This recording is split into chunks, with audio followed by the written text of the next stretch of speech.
Hello बच्चों, मैं अग्रवाल रुचि आप सभी का स्वागत करती हूँ। तो बच्चों, हम पढ़ रहे थे हमारा 4th चैप्टर जिसका अभी की नाम है आय व्यय रोजगार का निर्धारण।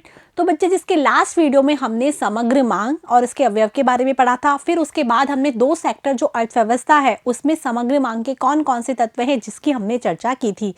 अब हम पढ़ेंगे कि संतुलित जो आय है उसका निर्धारण लघु अवधि में किस प्रकार से किया जाता है। तो शुरू करते हैं ये वाला वीडियो।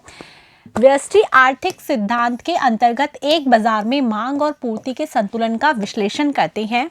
हम जब व्यष्टि सिद्धांत पढ़ते हैं तो उसमें हम मांग का और पूर्ति का दोनों का क्या करते हैं, अध्ययन करते हैं। और फिर मांग और पूर्ति दोनों जहां पर एक दूसरे को काटते हैं, जो जहां दोनों बराबर होते हैं वहां साम्य कीमत और साम्य मात्रा का निर्धारण होता है। ये हम व्यष्टि जो आर्थिक सिद्धांत जब हमने पढ़े थे तब हम ये सारी चीज़ें पढ़ चुके थे। तो यही सारी चीज़ें कहाँ अप्लाई हो रही है अब समष्टि में। समष्टि में भी हम समग्र मांग को पढ़ेंगे, फिर समग्र पूर्ति को पढ़ेंगे। जहाँ समग्र मांग और समग्र पूर्ति दोनों बराबर होंगे वहां संतुलित आय का क्या होगा, निर्धारण होगा। आगे बच्चों समझ में, यहाँ पर मांग और पूर्ति वक्र साथ साथ कीमत और संतुलन कीमत को निर्धारित करते हैं। समष्टि अर्थशास्त्र में 2 चरण होते हैं। समष्टि अर्थशास्त्र में 2 चरण के द्वारा हम ज्ञात कर सकते हैं। पहला चरण है, उसमें हम क्या करेंगे, मूल्य स्तर को स्थिर मानते हुए एक समष्टि मूलक संतुलन को ज्ञात करते हैं। एक संतुलन वो हम ज्ञात कर सकते हैं जिसमें हमने कीमत स्तर को स्थिर मान लिया है, फिर हम संतुलित स्तर देख रहे हैं कि क्या होता है, ठीक है। और जो दूसरा चरण है उसमें मूल्य स्तर को बदल देते हैं और समष्टि मूलक संतुलन को ज्ञात करते हैं। 2 तरीके से हम समष्टि अर्थशास्त्र में संतुलन को देखते हैं, एक में कीमत स्तर को बदलकर और एक में कीमत स्तर को स्थिर रखकर। आगे बच्चों समझ में, अब हम यहाँ पर कीमत स्तर को स्थिर जो है उसको रखने के हम यहाँ पर दोनों कारण देखेंगे कि क्या कारण है कि कीमत स्तर क्या रहते हैं, स्थिर रहता है। जो प्रथम चरण में जो अप्रयुक्त साधनों वाली जो अर्थव्यवस्था की कल्पना की जाती है, जिसमें मशीनें, भवन और श्रमिक जैसे कई अप्रयुक्त साधन हैं जो कि काम नहीं आ रहे। कौन कौन से अप्रयुक्त साधन हैं? देखिए, मशीनें काम नहीं आ रही, भवन काम नहीं आ रहे, श्रमिक काम नहीं आ रहे, ऐसी हम अर्थव्यवस्था की कल्पना कर रहे हैं। तो ऐसी स्थिति में हासमान प्रतिफल का नियम लागू नहीं होगा। यहाँ जब ये जो साधन है वो काम में नहीं आ रहे हैं तो हासमान प्रतिफल कैसे लागू होगा, क्योंकि जो लागतें हैं वो लगी नहीं रही हैं, तो हासमान प्रतिफल का नियम लागू नहीं होता। अतः अतिरिक्त उत्पादन के बिना सीमांत लागत में वृद्धि उत्पन्न की जा सकती है। आ रहे बच्चों समझ में कि अतिरिक्त उत्पादन के बिना सीमांत लागत में वृद्धि उत्पन्न की जा सकती है, इसीलिए कीमत स्तर में परिवर्तन नहीं होता, चाहे उत्पादित मात्रा में परिवर्तन हो जाए। आ रहा है बच्चों समझ में, यहाँ पर क्या हो रहा है कि उत्पादित मात्रा चाहे परिवर्तित होती जा रही है लेकिन कीमत स्तर को क्या मान रहे हैं, हम स्थिर मान रहे हैं। और जो सीमांत लागत है उसमें क्या हो रही है, अतिरिक्त उत्पादन के बिना ही सीमांत लागत में क्या हो रही है, वृद्धि होती जा रही है। क्योंकि यहाँ पर हम ये देख रहे हैं कि जो अर्थव्यवस्था है उसमें कुछ साधन कैसे हैं, अप्रयुक्त हैं, काम में नहीं लिए जा रहे हैं। और जो अप्रयुक्त साधन वाली अर्थव्यवस्था है उसमें मशीनें ली हैं, भवन ली है और श्रमिक ली हैं। तो ऐसी स्थिति में जो हासमान का प्रतिफल का नियम है वो लागू नहीं हो रहा है। आगे बच्चों समझ में, हासमान प्रतिफल का नियम लागू नहीं होता है, जिसकी वजह से सीमांत लागत है उसमें भी क्या हो रही है, वृद्धि होती चली जा रही है, वृद्धि उत्पन्न की जा सकती है बिना किसी अतिरिक्त उत्पादन के भी, ठीक है। और इसीलिए जो कीमत स्तर है उसमें कोई परिवर्तन नहीं होता है। जो इसकी दूसरी जो है वो माना जाता है कारण कि ये एक सरलीकृत मान्यता है जो कि बाद में बदल जाएगी। हम एक मान के चल रहे हैं कि कीमत स्तर स्थिर है, एक जो कंडीशन है वहां तक तो स्थिर रहेगा, उसके बाद एक मान्यता है वो कि दोबारा क्या हो जाएगी, बदल जाएगी। ये जो मान्यता है कीमत स्तर स्थिर रखने की वो बाद में क्या होगी, बदल जाएगी। हम इसको सरल करने के लिए कीमत स्तर को स्थिर रख रहे हैं। आगे बच्चों समझ में, इसके बाद है कि स्थिर कीमत स्तर के साथ हम समष्टि अर्थशास्त्रीय संतुलन देखेंगे। आपको 2 तरीके संतुलन बताएं, एक तो स्थिर कीमत के साथ और एक बदलती कीमत के साथ। हम यहाँ पर देखेंगे स्थिर कीमत के साथ समष्टि अर्थशास्त्र में कैसे संतुलन होता है, ठीक है। सबसे जो इसके 2 तरीके हैं, पहला है रेखीय समीकरण। कैसा समीकरण, रेखीय। आपने रेखीय समीकरण के बारे में जब आपने यदि मैथ्स पढ़ी होगी 10th क्लास तक तो आपने काफ़ी पढ़ा होगा कि रेखीय समीकरण 2 तत्व एक दूसरे को क्या करते हैं, प्रभावित करते हैं, निर्भर करते हैं। जैसे कि आपने पढ़ा होगा तो आपको याद होगा y बराबर a प्लस बी एक्स। हम इसको ग्राफ में दर्शाते भी हैं कि यहाँ पर क्या होता है, a तो हमेशा क्या होता है, कांस्टेंट रहता है, b क्या होता है, जो x है वो किससे प्रभावित होता है, b से प्रभावित होता है। तो वही यहाँ पर हमने जो उपभोग फलन पढ़ा था वो इसी विधि पर है। इसमें हमने उपभोग फलन में हमने क्या पढ़ा था, जो c है उपभोग है वो किस पर निर्भर होता है, वो निर्भर होता है, हमने इसका जो फॉर्मूला लिखा था वो लिखा था कांस्टेंट c प्लस cy, यही लिखा था हमने। तो ये रेखीय समीकरण ही तो है, हमारा जो सी है ये है क्या, ऐसा रहता है, स्थिर रहता है, ठीक है। और सी जो कि ढाल को बताती है, सीमांत प्रवृत्ति, बी यहाँ पर क्या है, हम ये कह सकते हैं उपभोग की सीमांत प्रवृत्ति है, जिसको कि हमने सी से डिनोट किया है। और ये उपभोग फलन के ढाल को दर्शाती है, ये दर्शाती है कि उपभोग में आय में परिवर्तन होता है तो उपभोग में कितना परिवर्तन होता है। और वाई जो कि हमारा यहाँ पर परिवर्तन है, जो वाई है उससे ही क्या होता है, उपभोग निर्धारित होता है। आय अधिक होती है तो उपभोग अधिक होता है, आय कम होती है तो उपभोग कम होता है। और ये कौन निर्धारित करता है, उपभोग की सीमांत प्रवृत्ति की वो अधिक है या कम है। आगे बच्चों समझ में, तो ये किसको दिखाता है, जो सी है या फिर हम ये कह सकते हैं बी, ये क्या दिखाता है, ढाल को दर्शाता है, जो हम वक्र बनाएंगे उसके ढाल को दर्शाता है, ठीक है। तो रेखीय समीकरण जो कि ये वाली स्थिति होती है, और इसमें हमने उपभोग का जो रेखीय समीकरण है वो ही हमने लिखा था। यहाँ पर यही लिखा हुआ है कि उपभोक्ता की मांग को निम्न समीकरण द्वारा व्यक्त किया जा सकता है, सी बराबर constant C plus C multiply में वाई। सी यहाँ स्वायत्त व्यय है, जो सी सीमांत उपभोग प्रवृत्ति को दर्शाता है। सी तो स्वायत्त उपभोग है जिसे कि हम स्थिर मानते हैं, आई के शून्य होने पर भी उपभोग होता है। और जो सी है वो क्या है, शून्य नहीं, स्थिर मानते हैं। और जो सी है वो सीमांत उपभोग प्रवृत्ति है, ठीक है। y बराबर a प्लस बी एक्स, ये रेखीय समीकरण है, उसके आधार पर ये वाला हमारा रेखीय समीकरण तैयार हुआ है। यहाँ पर जो x और y वो तो क्या है, चर है, x और y चर है। y का मान किस पर निर्भर करता है, x पर निर्भर करता है। y हमने यहाँ पर उपभोग लिखा तो उपभोग का मान किस पर निर्भर करता है, i पर निर्भर करता है, ठीक है। उनके मध्य क्या होता है, रेखीय संबंध होता है, रेखीय संबंध है यहाँ पर, मतलब धनात्मक संबंध होगा या ऋणात्मक संबंध है। a तथा b क्या है, स्थिरांक है, a और b क्या है, स्थिरांक, जिसको हम स्थिर कहते हैं। स्थिरांक a को y अक्ष पर अंतरोध दिखाया गया है, जो a है उसको क्या दिखाते हैं, अंतरोध, मतलब y पर काटता हुआ दिखाते हैं। हम इस समीकरण को लिख भी सकते हैं जैसा कि हम पहले ग्राफ में दर्शाते थे। यहाँ पर हम लिख देते हैं, ये हमारा समीकरण है y बराबर a प्लस बी एक्स, ठीक है। तो हम यहाँ पर क्या कर रहे हैं, x कैसा है, स्वतंत्र चर है, और y कैसा है, परतंत्र चर है। तो x यहाँ आ जाएगा और y हमारा यहाँ आ जाएगा, ठीक है। फिर इसने बताया कि a और b स्थिरांक है, जो स्थिर है, स्थिरांक a को y अक्ष पर अंतरोध दिखाया है, यहाँ से हम इसको काटता हुआ दिखाते हैं। तो ये जो है ये होता है a, ठीक है, जिसे कि हम y जो अक्ष है उस पर इसको काटता हुआ दिखाते हैं, अंतरोध दिखाते हैं। तो इस तरीके से यहाँ पर दिखाया हुआ है।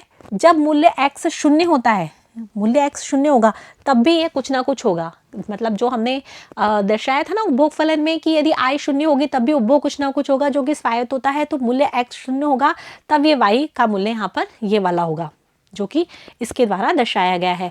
स्थिरांक जो b है वो इसके ढाल को बताता है, तो हम यहाँ लिख सकते हैं y बराबर a प्लस बी एक्स। ये जो रेखा बनी है हमारी, इसका जो ढाल है उसको दर्शाता है b।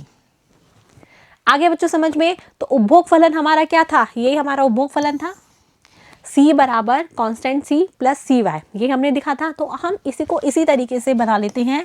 तो हम यहाँ पर क्या लिखते हैं, यहाँ पर हम लिखते हैं ये तो हमारी क्या होगा, उपभोग होगा c, और यहाँ पर हमारी होगी आय, ठीक है। जो स्वतंत्र चर है वो हमारा क्या होता है, आय, आय बदलती है, उसके बाद ही क्या होता है, उपभोग बदलता है। उपभोग क्या है, परतंत्र चर है। आगे बच्चों समझ में, उसके बाद हम या इंटरसेप्ट जो कि हम कहते हैं अंतरोध काटता हुआ हम जो दिखाते हैं वो होता है हमारा कांस्टेंट c, जिसे कि हम कहते हैं स्वायत्त उपभोग। आय शून्य होने पर भी कुछ ना कुछ उपभोग होता है, जो कि यहाँ पर दर्शाया गया है, ठीक है। इसके बाद ये जो हमारा फॉर्मूला है c बराबर कांस्टेंट c प्लस सी वाई, ये हम यहाँ पर लिख देते हैं। और ये जो सी है उपभोग की सीमांत प्रवृत्ति, जिसे हम MPC भी कहते हैं, या फिर इसमें यहाँ पर इसको b के द्वारा दर्शाया गया है, वो इस उपभोग वक्र जो है उसके ढाल को दर्शाती है। वो ये दर्शाती है कि आय में कितना परिवर्तन होता है, जिसके फलस्वरूप उपभोग में कितना परिवर्तन होता है। तो इस प्रकार से ये धनात्मक ढाल का उपभोग फलन का वक्र होता है, जो कि शून्य से शुरू ना होकर ऊपर से शुरू होता है, क्योंकि कुछ ना कुछ स्वायत्त उपभोग भी होता है। आगे बच्चों समझ में, इस तरीके से आपको दिखाना है। द्विक्षेत्रीय जो मॉडल है उसमें अंतिम जो मांग है उसके दो स्रोत होते हैं। पहला तो उपभोग, जिसकी हम चर्चा कर चुके हैं। दूसरा होता है निवेश, जिसको कि हम पहले ही दर्शा चुके हैं। आई बराबर आई पर क्या है, ये कांस्टेंट का मांग है, अर्थात कैसा निवेश है, स्वायत्त निवेश है, ठीक है। स्वायत्त निवेश है मतलब जो आय से क्या होता है, स्वतंत्र होता है। आय चाहे कुछ भी हो वह निवेश होता ही होता है, ठीक है। इस मॉडल में जो आय है वो स्वायत्त है, जिसका अर्थ है कि यह वही रहती है चाहे आय का स्तर कुछ भी हो, हम इसे इस तरीके से दर्शा सकते हैं। जैसे हमने उपभोग वक्र दर्शाया था वैसे हम आय वक्र बता दे हैं। तो ये हमारा होता है निवेश, जो कि कैसा होता है, कांस्टेंट, और ये हमारा निवेश वक्र हो गया आई। जैसे हमारा उपभोग वक्र था वैसे हमारा आई होता है, जो कि हमने किसके बराबर कर रखा है, इसको स्वायत्त निवेश के बराबर कर रखा है। आई का स्तर, वाई का स्तर कुछ भी हो, आई कुछ भी हो, लेकिन स्वायत्त निवेश हमेशा कैसा रहता है, वही रहता है। ठीक है, तो हमने उपभोग वक्र देख लिया कैसे बनता है, हमने निवेश वक्र देख लिया कैसे बनता है। अब इन दोनों को मिलाकर हम क्या बनाएंगे, समग्र मांग वक्र बनाएंगे। समग्र मांग वक्र समस्त मांग फलन आय के प्रत्येक स्तर पर कुल मांग है। ये क्या होती है, आय के प्रत्येक स्तर पर कुल मांग है, और ये किसके बराबर होती है, उपभोग और निवेश से प्राप्त होती है। हमने सी और आई, हम जो समग्र मांग की बात कर रहे हैं एडी, वो बराबर होती है सी के और आई के। उपभोग फलन हमने पढ़ लिया, जो निवेश फलन है वो हमने यहाँ पर पढ़ लिया। समस्त मांग को ऊर्ध्वाधर आधार पर उपभोग एवं मांग फलनों को जोड़कर प्राप्त किया जा सकता है। समग्र मांग को हम कैसे ज्ञात करेंगे, उपभोग फलन वक्र उसको हम देख लेंगे, निवेश फलन वक्र उसको हम देख लेंगे, उन दोनों को हम जोड़ के और हम ज्ञात करेंगे समग्र मांग। ठीक है बच्चों, अब हम ये दोनों वक्र कैसे बनाएंगे, यहाँ पर हम दिखाते हैं, ये हमारी होती है आय, और यहाँ पर हम दिखा रहे हैं समग्र मांग। ठीक है, एक्स अक्ष है, ये 0 हो गया और ये वाई अक्ष हो गया। ठीक है, अब हम सबसे पहले हमारा उपभोग वक्र बना लेते हैं इस तरीके से। ये हमारा हो गया सी बराबर कांस्टेंट सी प्लस सी वाई, ये हमारी उपभोग जो फलन है वो लिख दिया हमने। ये इसका जो ढाल है वो किसको दर्शाता है, सी को दर्शाता है, और ये जो है वो हमारा है स्वायत्त उपभोग, जिसको कि हम क्या मानते हैं, स्थिर मानते हैं। आय का स्तर 0 होता है तब भी कुछ ना कुछ उपभोग होता है, तो ये हमारा उपभोग फलन वक्र हो गया। अब हम क्या बना लेते हैं, हमारा निवेश, जो कि ऐसे बन जाएगा हमारा आई बराबर स्वायत्त निवेश है, क्योंकि हमने यहाँ इसको स्थिर माना है, आय का स्तर कुछ भी हो, लेकिन यह क्या होगा, होकर ही मतलब रहता ही रहता है। ठीक है, तो ये जो हमारा है वो हमारा हो गया स्वायत्त निवेश। ठीक है, यहाँ से शुरू होता है। अब इन दोनों को जब हम टोटल करके बनाते हैं, इन दोनों का हम क्या कर देंगे, योग कर देंगे। ठीक है, इन दोनों का हम क्या कर देंगे, योग कर देंगे, और इस प्रकार से हमारा ये बनेगा सी प्लस आई एग्रीगेट डिमांड वक्र। इस तरह से हमारा एग्रीगेट डिमांड वक्र तैयार होगा, जो कि सी प्लस आई, सी हमने उपभोग वक्र जो बनाया था जो कि इस तरीके से बना था उसका, और जो निवेश वक्र हमने बनाया था उसका यहाँ पर क्या है, योग है, और ये हमारा समस्त मांग वक्र है, जो कि कैसा होता है, ऊपर की ओर बढ़ता हुआ होता है। ठीक है बच्चों, समझ में आ गया। अब यहाँ पर इसका जो नाम है वो भी लिख रखा है ओ एम, यहाँ पर हम एम लिख देते हैं, तो ओ एम, तो ये क्या हो गया हमारा सी, कांस्टेंट सी हो गया ओ एम, और ओ और जे यहाँ नाम लिख देते हैं, तो ये हमारा हो गया कांस्टेंट आई, कांस्टेंट आई ओ जे। ठीक है, ओ एम कांस्टेंट सी ओ जे हमारा आई, और इन दोनों को सी को और आई को दोनों को हम टोटल कर देते हैं तो ये एल बनता है। यहाँ से ओ एल से शुरू होगा हमारा सी कांस्टेंट, और जो आई कांस्टेंट है दोनों का टोटल ये एल से शुरू होगा। ठीक है, और यहाँ से शुरू होकर हमारा समग्र मांग वक्र बनेगा, जो कि उपभोग मांग का और निवेश मांग का क्या होता है, टोटल होता है। आगे बच्चों समझ में, समस्त मांग फलन उपभोग फलन के समानांतर है, अर्थात उसके पास ढलान सी के समान है। यह फलन प्रत्याशित मांग को दर्शाता है। जो अभी हमने समग्र मांग फलन बनाया है सी प्लस आई एग्रीगेट डिमांड, वो हमारा जो उपभोग जो मांग है सी बराबर यहाँ पर था हमारा सी कांस्टेंट प्लस सी वाई, इसके समानांतर होता है। क्यों? क्योंकि जो निवेश है वो तो हमारा क्या हो गया, स्थिर हो गया। निवेश फलन तो क्या हो गया, निवेश वक्र हमारा स्थिर हो गया। यहाँ पर हमने वाई दर्शा दिया, यहाँ पर हमने सी प्लस आई या फिर हम कह सकते हैं एडी यहाँ पर दर्शा रहे हैं। ठीक है, तो ये हमारा क्या होता है, स्थिर होता है निवेश, तो इसीलिए इसके समानांतर ही क्या होता है, समग्र मांग वक्र होता है, क्योंकि निवेश तो हमारा यहाँ पर स्थिर है। अब है समष्टि अर्थशास्त्र साम्य आपूर्ति पक्ष। अभी हमने मांग पक्ष देख लिया, क्योंकि हम यदि किसी साम्य का निर्धारण कर रहे हैं, आय का निर्धारण कर रहे हैं यहाँ पर, तो हम यहाँ पर मांग और पूर्ति दोनों को बराबर करेंगे, उसी के बाद तो निर्धारण कर पाएंगे। ठीक है, व्यष्टि अर्थशास्त्र सिद्धांत में पूर्ति वक्र को उस चित्र से दिखाते हैं जहाँ कीमत ऊर्ध्वाधर अक्ष पर और पूर्ति मात्रा क्षैतिज अक्ष पर होती है। हमने इसी तरीके से पढ़ा है, कीमत यहाँ आती है, मात्रा यहाँ आती है, इस तरीके से हमारे वक्र बनते हैं। ये हमारा एसएस वक्र होता है, ये हमारा डिमांड वक्र होता है और इस तरीके से हमारा कीमत का और मांग का, मात्रा का निर्धारण होता है मांग और पूर्ति के द्वारा व्यष्टि सिद्धांत में। ठीक है, अब हमने समग्र मांग यहाँ पर पढ़ ली, अब हम समग्र पूर्ति पढ़ेंगे और फिर इन दोनों के कटान बिंदु पर हम आय का निर्धारण करेंगे।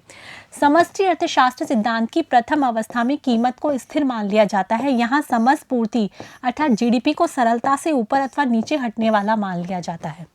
समष्टि अर्थशास्त्र में हम समग्र पूर्ति की बात कर रहे हैं, तो समग्र पूर्ति क्या होती है? जो कि अर्थव्यवस्था में कुल उत्पादन हो रहा है, अर्थव्यवस्था में कुल उत्पादन सकल घरेलू उत्पाद है जिसकी पूर्ति की जा रही है, उसको हम सरलता से क्या मान लेते हैं? ऊपर और नीचे हटने वाला। मतलब वो क्या हो सकती है?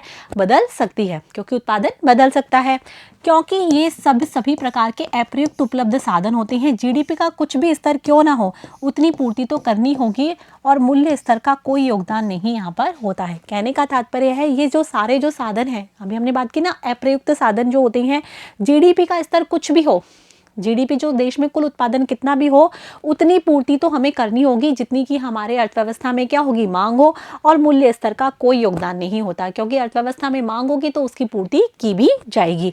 पूर्ति की इस प्रकार की स्थिति को हम दर्शाते हैं 45 डिग्री वाली रेखा से दिखाया जाता है। 45 डिग्री की रेखा ये विशेषता है कि इसमें प्रत्येक बिंदु का समान क्षैतिज और ऊर्ध्वाधर निर्देशांक होता है।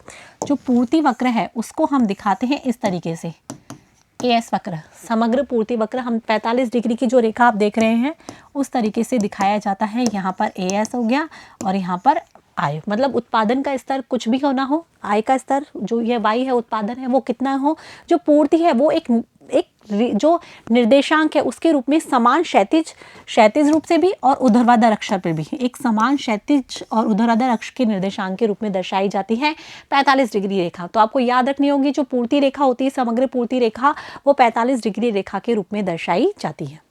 आगे बच्चों समझ में, साम्य को ग्राफ द्वारा प्रत्याशित समस्त मांग एवं पूर्ति को एक चित्र में एक साथ रखकर दिखाया जाता है। बिंदु जहां प्रत्याशित समस्त मांग प्रत्याशित समस्त पूर्ति के बराबर है वही क्या होगा? साम्य होगा। साम्य को दर्शाने के लिए हम क्या करेंगे? जो हमने समग्र मांग वक्र अभी पढ़ा है, समग्र पूर्ति वक्र हम यहाँ पर देख रहे हैं, इन दोनों को हम बराबर कर देंगे। जहाँ ये दोनों बराबर होंगे वहीं साम्य का क्या हो जाएगा? निर्धारण हो जाएगा। ठीक है, हम यहाँ बना लेते हैं डायग्राम। ये हमारा था समग्र मांग वक्र एडी, जिसमें सी प्लस आई दोनों आए थे। ठीक है, और ये हमारा है एएस, समग्र पूर्ति वक्र। तो यहाँ जो दोनों काटते हैं वहीं पे आय का निर्धारण हो जाता है, और ये हमारी है समग्र मांग और समग्र पूर्ति। ठीक है, आ रहा है बच्चों समझ में? तो इस तरीके से यहाँ पर आय का निर्धारण हो जाता है, जहाँ समग्र मांग वक्र समग्र पूर्ति वक्र एक दूसरे को काटते हैं। ये हमने अभी जो पढ़ी थी वो हमने रेखीय समीकरण विधि पढ़ी थी। अब दूसरी जो विधि है वो विधि है बीजगणितीय विधि, एल्जेब्रिक जो यहाँ पर मेथड है। उसके ऐसा क्या होता है? प्रत्याशित समस्त मांग, जो आई है वो कांस्टेंट है, सी जो कांस्टेंट है, और सी वाई इसके बराबर होती है। एडी हमने पढ़ लिया कि जो सी को हम निवेश को कांस्टेंट कर देते हैं, वो को जो कांस्टेंट कर लेते हैं, वाई तो वो, और सी वाई दोनों के बराबर होती है।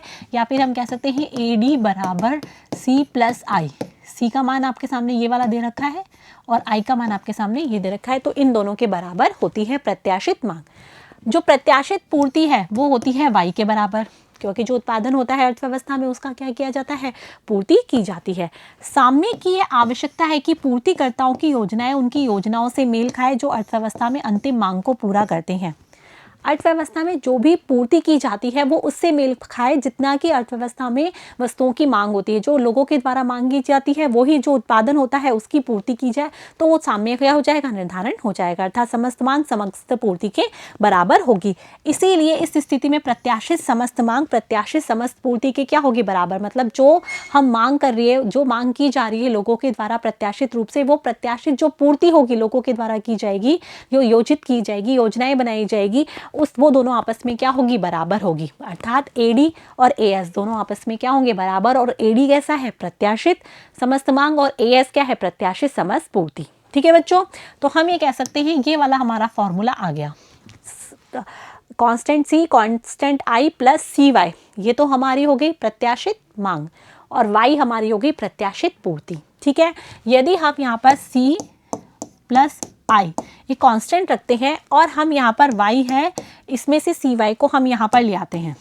ठीक है, हमने क्या किया, ये जो y है इसमें से cy को हम इधर लेफ्ट साइड में लिया है और ये c प्लस आई इधर रह गए। तो क्या होगा, हमने इसमें से y क्या होगा कॉमन ले लिया, ये जो y है ना ये कॉमन आ गया, तो क्या बचा 1 माइनस सी बराबर कांस्टेंट c और कांस्टेंट i। यहाँ पर यही है y 1 माइनस सी और कांस्टेंट c और कांस्टेंट i।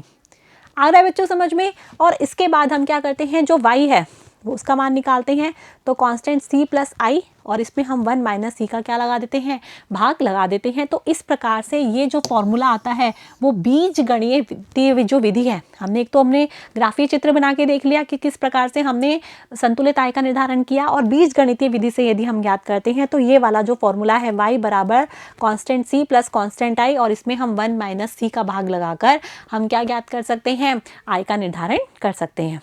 आगे बच्चों समझ में। तो लघु अवधि में जो संतुलित आय का जो निर्धारण है उसमें हमने रेखीय समीकरण विधि और बीजगणितीय विधि दोनों विधियों के द्वारा हमने आय का निर्धारण करके देख लिया है। आशा है कि आपको अच्छे से समझ में आ गया होगा। जो भी हमने डायग्राम बनाए हैं वो भी आपको समझ में आ गए होंगे। आपको ये सारे डायग्राम की अपनी कॉपी में प्रैक्टिस करनी है, बनाने हैं, इसका एक्सप्लेनेशन भी आपको लिखना है, ठीक है।